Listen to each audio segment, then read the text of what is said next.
So for the Iron Clays campaign, we offered 3 different bank sizes: Iron Clays 100, 200, and 400. And those are made up of certain sets of denominations of chips that made up a bank that we thought made the most sense for the most people and their purposes.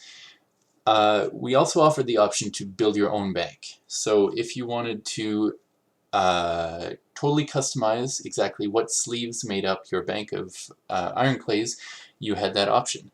So to do that, we asked people to add on 30 USD or 41 Canadian to your reward level, to your pledge level, to access the Build Your Own Bank.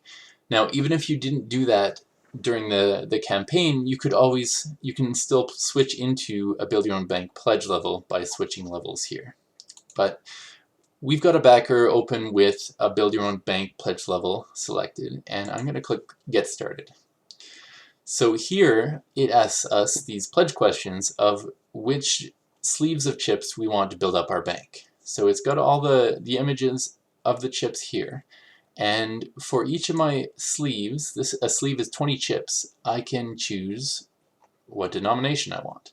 So let's say I select ones. It's going to show me what I've answered for this first sleeve on the right side.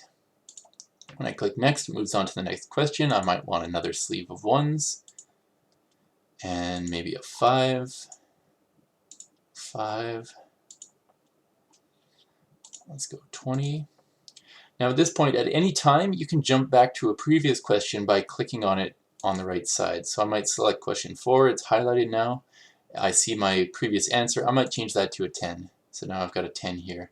I can jump back to question 6 now and continue on. I want a 50 and 100, maybe another 100. I've got 2 more. Let's say I didn't have enough 20s, so I'm going to add in a 20 right here. And we also want a 500. So when we've answered the last question, this button changes look. We're done our questions. We click this to move on to the add-ons. We can see in our cart exactly what sleeves we chose here. If you're looking at this and you decide you want something different, you can always click on questions, and that'll bring up the questions once again. So you can select a specific one and change its value to something else. And click through the questions again, or click next to go right to add-ons, because we had answered all the questions. Now in add-ons, we can actually add on additional sets of Build Your Own Banks. So if we wanted to buy another custom bank, we've got that option right here. For the printed box, we have wooden chest Build Your Own Bank options down here, and the 400 printed box. So let's just say we want to do the same thing, add one of these to cart. It won't come up with those questions right away, once again, until we click next.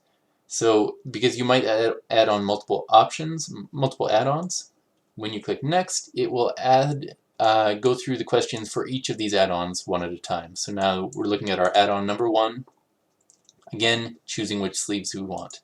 The add-on questions don't look the exact same as the pledge questions. It doesn't show you what your answers are over on the right side, which is a little annoying.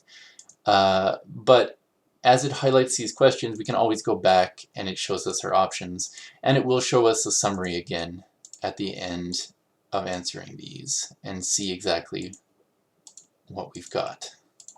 So let's say we've chosen some different denominations here. We want a lower denomination set. We want 150 at the end maybe, and we click next. Okay, so we've got shipping options. I would put in my shipping address, and let's submit address. So here we've got our summary for our cart. I would put in my card options here. It summarizes all the pledge questions answers I've got to my additional my first Build Your Own Bank, and then my add-on Build Your Own Bank can see exactly what denominations of sleeves I've picked here too.